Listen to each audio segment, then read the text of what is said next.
Well, I know we've been talking a lot about tiling here over the last couple of years, but I guess we just wanted to encourage you again, if you haven't been tiling yet on your farm, learn about it this winter. We're doing a series of free Ag PhD tiling clinics. There are a lot of people talking about tile around the country. Just make sure you're learning some. And one of the things that we want to really stress with you is how important this tile is in terms of overall yield. So I was just going to go through a real quick example on our own farm, Darren. You know, we have a couple of different examples that we can give you, just real simple, straightforward, and easy. Well, what I like, Brian, is you think about it, it isn't something where, well, I've got a 150-acre drainage problem. It might be a 5 or 10 acre drainage problem. We had so many guys with the wet spring this year say, wow, what a year. I could visually see those spots where I had a plugged tile line or where I needed to run another line in there or something. You know, they're just all those small problems really add up to be quite a bit. Yeah, so we had one field about 3 years ago that we had to delay planting, and the section where we had to delay planting because we didn't have the tile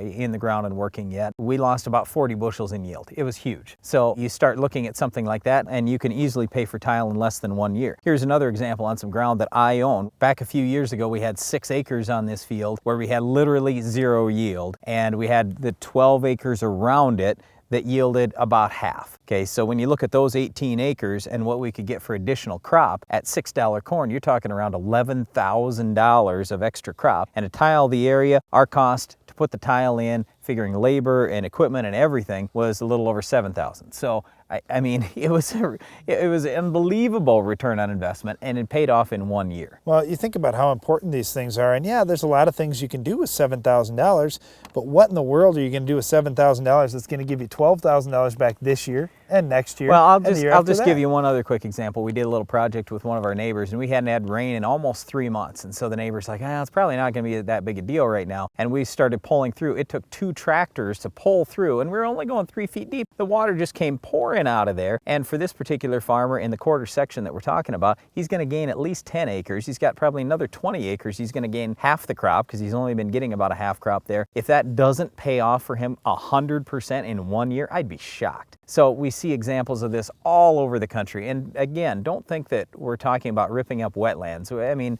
we always say on the show, we're not talking about draining wetlands. We just had an abnormally wet year this year. Normally, the guy plants everything. Same thing on our own farm. We plant everything, okay? But every once in a while, we get a super wet year and we don't get it all planted, or we have crop damage because of that. So why not get the tile in the ground and improve things overall? Well, there's a lot of good ways, like drainage tile, for example, to get a great return on your investment. Controlling our weed of the week is another one. We'll show you how coming up next.